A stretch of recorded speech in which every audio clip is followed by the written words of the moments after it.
Ayan, magandang araw po sa inyong lahat. Ako po ang inyong munting tinig, si Sir Glenn. Kamusta kayo? Ngayon, umaga, nais ko lamang pong sagutin ang mga haka-haka at mga alingas-ngas, no? Patungkol po sa kung tayo daw po ay pro-China na. At may nagbayad ba di umano sa munting tinig para pumunta ng China.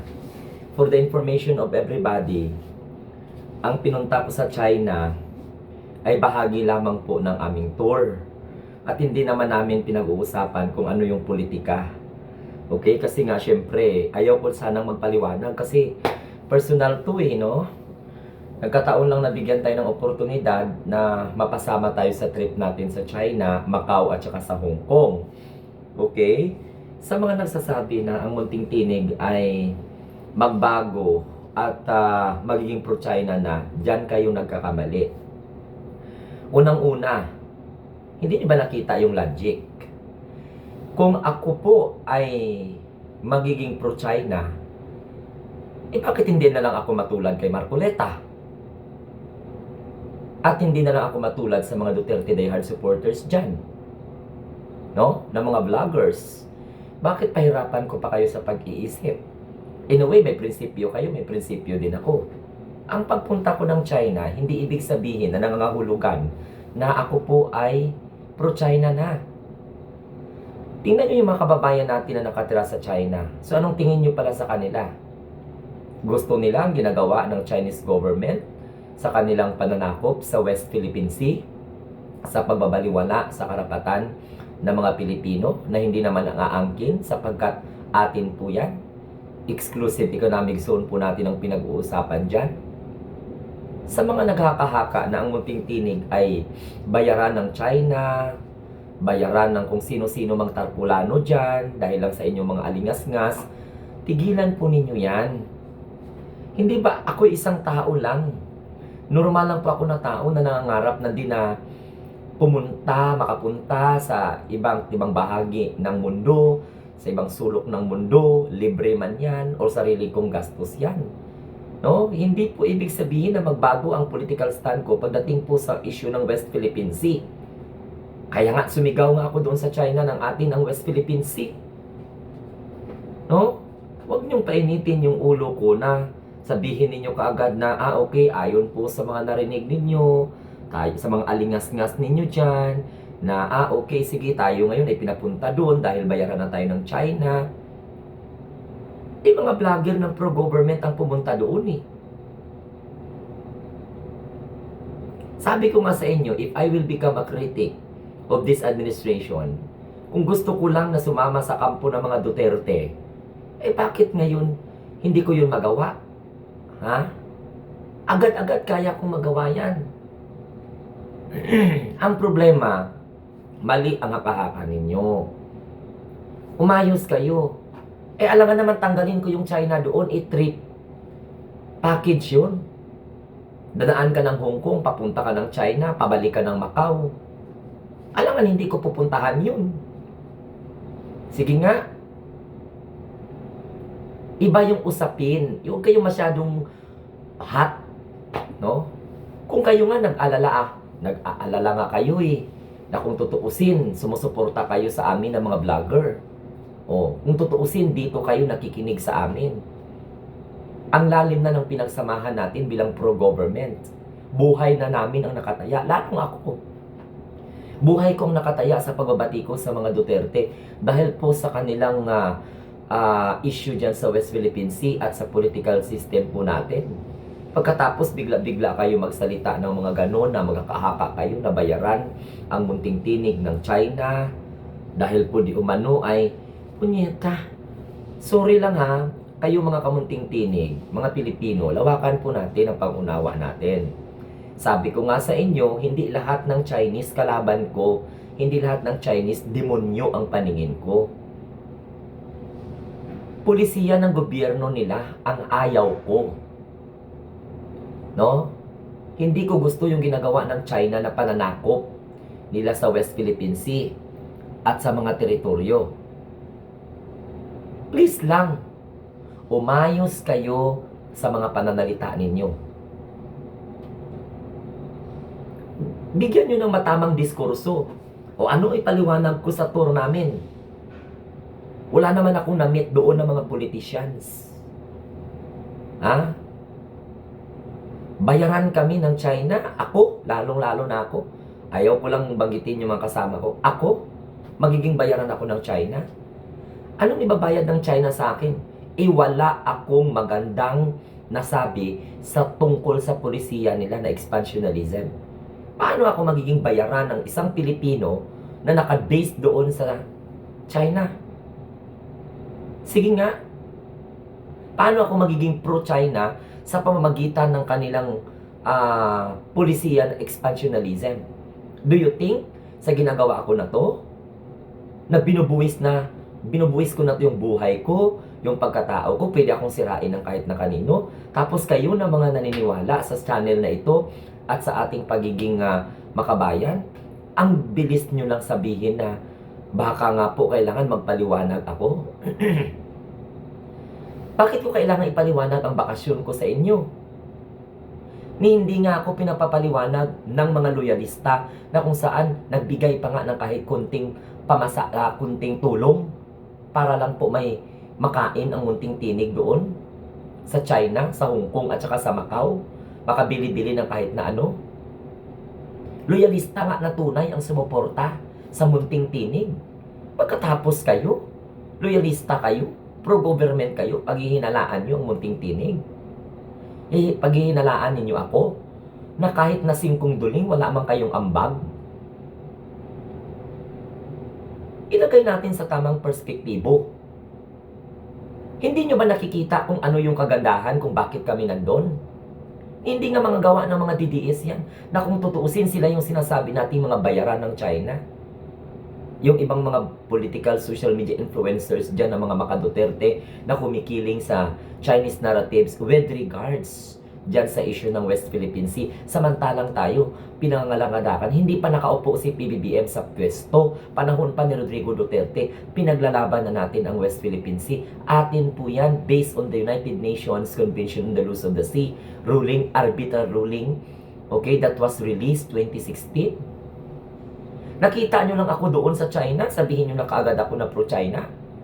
Hindi nyo ba naiisip na ang daming mga Pilipino doon, nagtatrabaho doon? Do you think pro-China sila?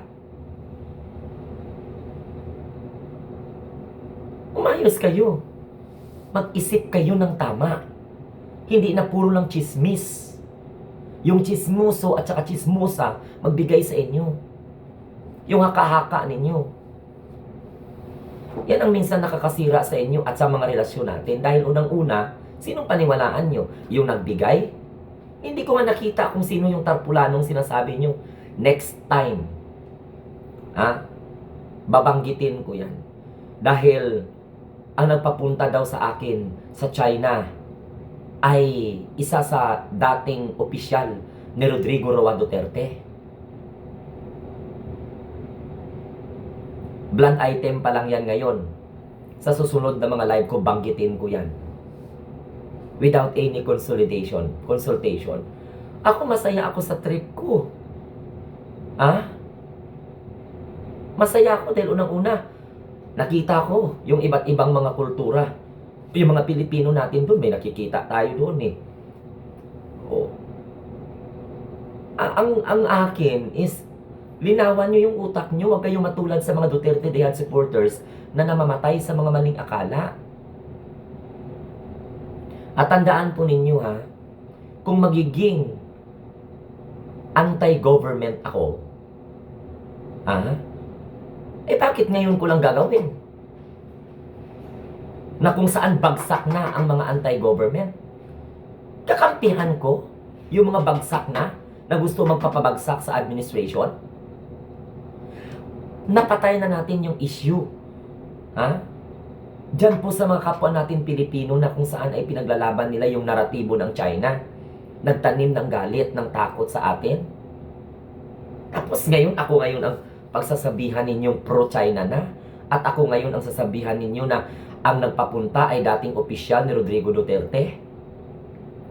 Hindi ako nagtanong. Masaya ako dahil nakapagbakasyon ako ng 5 araw. Kayo na mga nagdududa. Tinanong nyo ba ako personal bago kayo mag-comment dyan sa mga channel ko? Kilala ninyo ako, di ba? Pwede nyo na akong i-text. Pwede nyo akong i-chat.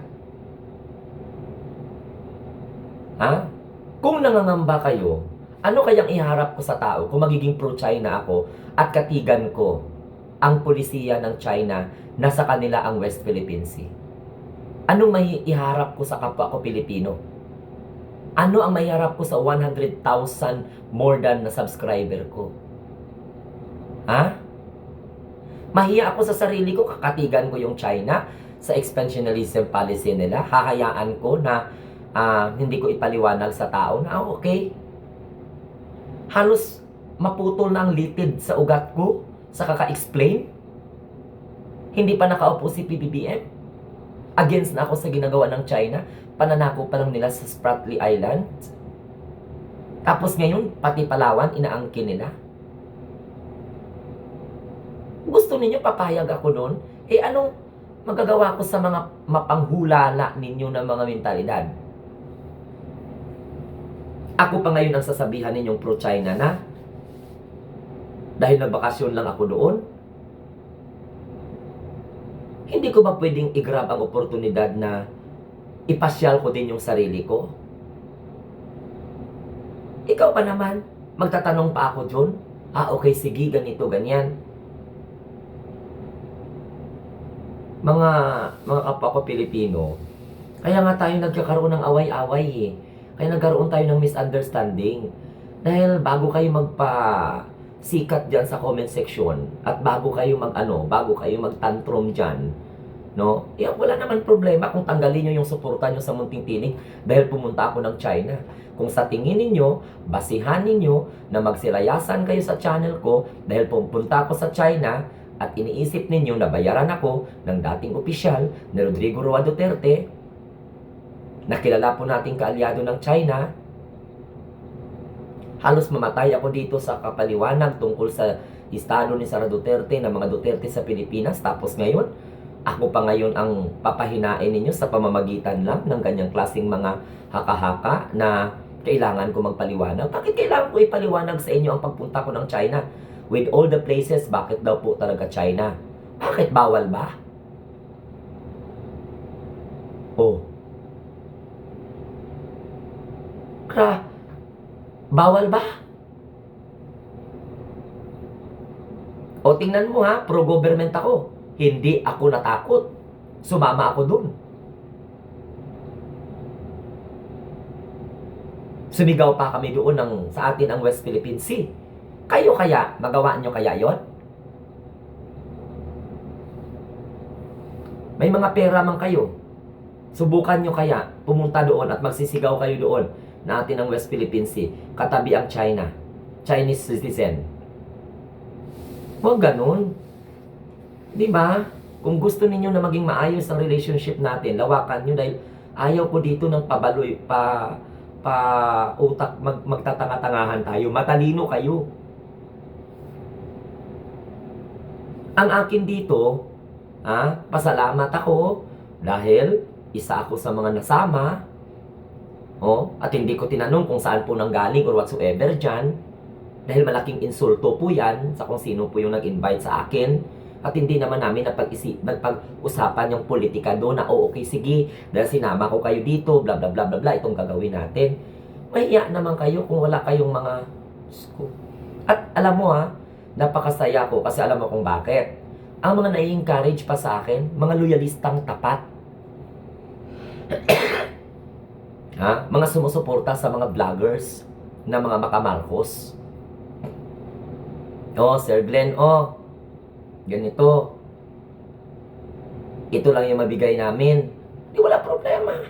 Loyalista pa yan Nakarinig ba ako ng sumbat sa kanila? Kayo na binigyan lang kayo ng balita. Nakapunta lang ako ng China. Bayaran na ako anong dating opisyal ni Rodrigo Duterte. Papangalanan ko yan sa susunod. Kung sinong opisyal ni Rodrigo Duterte yung... Ano ba yan? Ayaw ko sana Please lang. Kanya-kanya tayo ng suporta sa gobyerno. Kayo nga siguro, nagsasawa na kayo dyan. Oh, kami buhay namin ang tinataya namin. Ako, buhay ko ang tinataya ko. Oras ko. Ha? Hindi naman ako connected sa Malacanang. Independent vlogger po ako. Hindi ako hawak ng Malacanang. Hindi ako hawak ni Nino man. Kung nakita ninyo ako sa ganitong grupo, pasalamatan nyo. Dahil hindi ako nakikigulo sa gulo ng mga kapwa natin, mga vloggers. Nandun na ako sa Mindanao nag-vlog. Without asking any return. No? Without any asking that I will be recognized. Kung sino man dyan sa palasyo. Yan ang stand ko palagi. Tingnan mo, hindi nga ako malapit sa mga kung kani-kanino dyan. I am independent vlogger.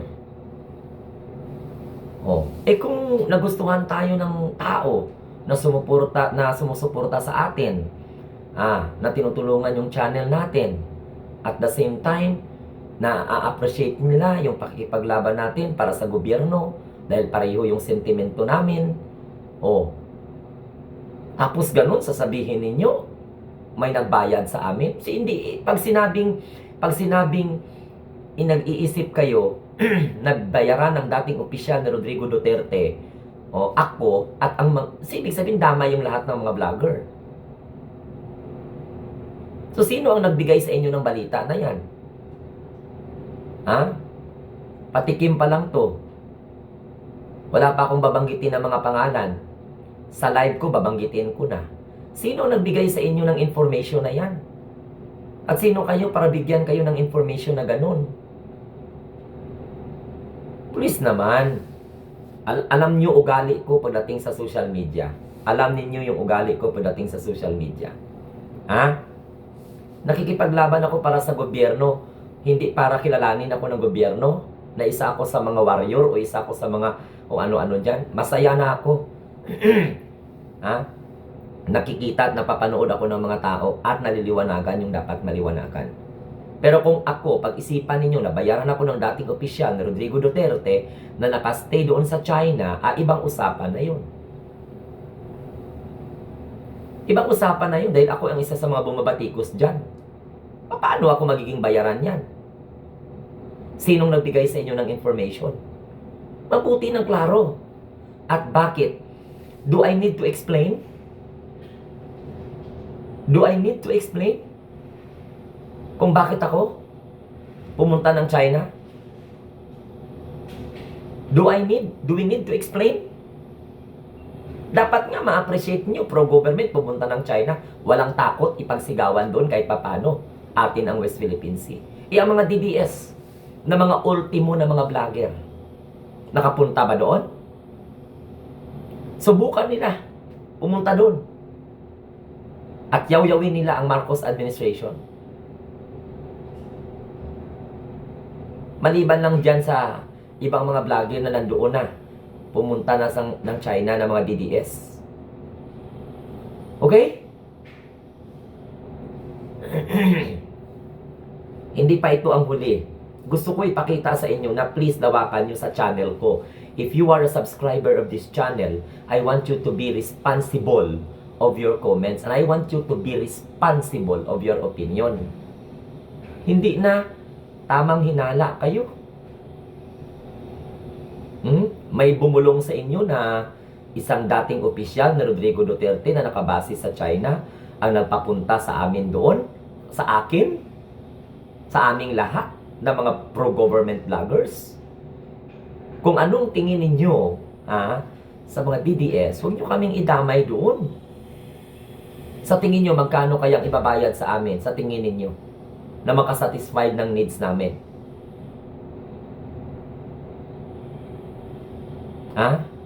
Sa tingin ninyo, papayag ako?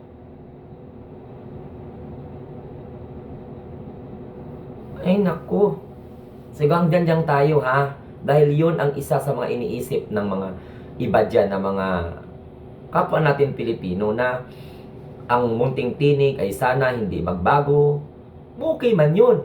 Pero yung May nagbigay sa inyo ng information. Nabayaran tayo. Ang nagpapunta sa akin doon ay isang dating opisyal na Rodrigo Duterte na nakabase sa China. Okay lang kayo?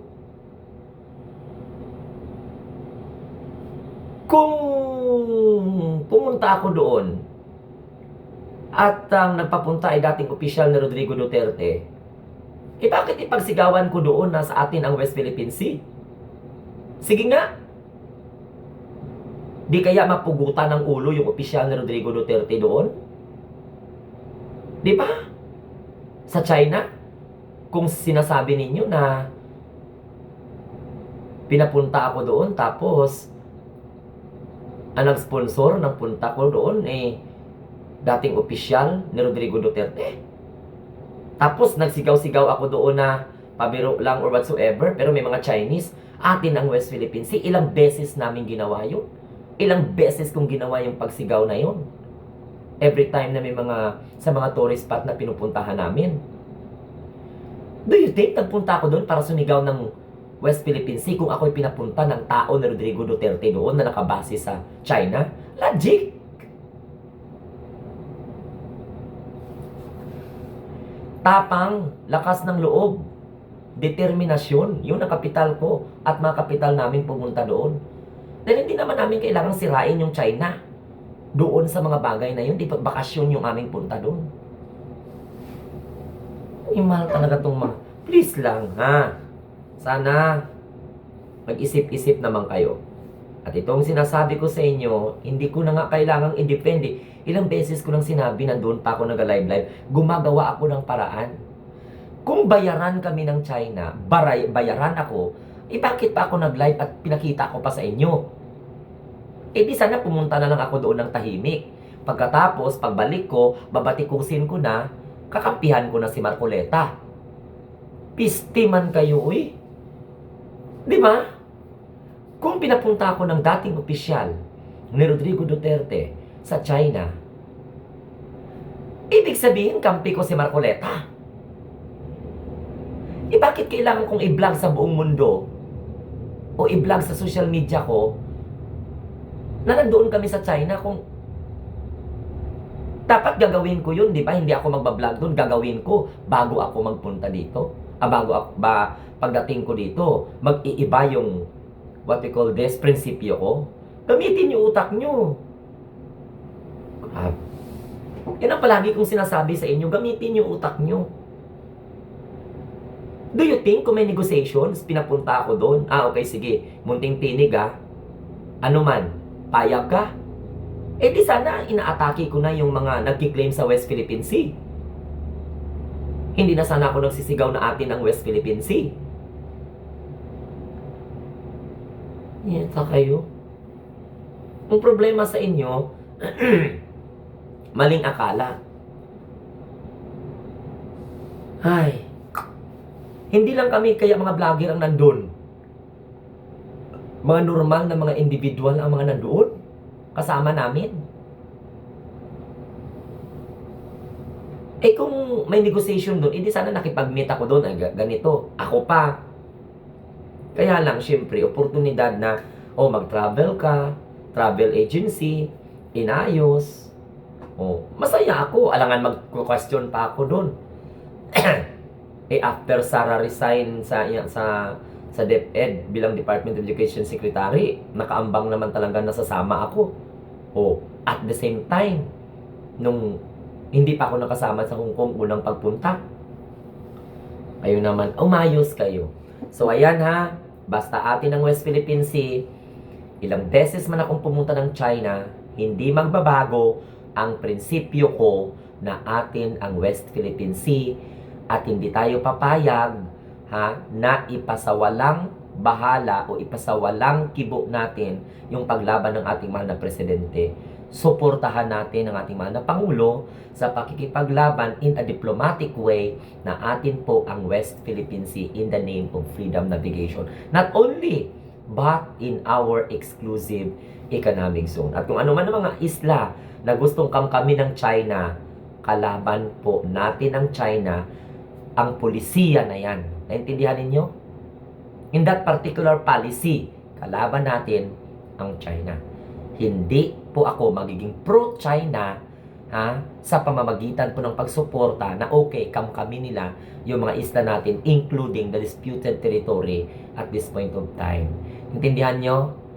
Sa mga hindi pa nakapag-share, like at saka subscribe, mag-share na po kayo. Bye-bye. Salamat.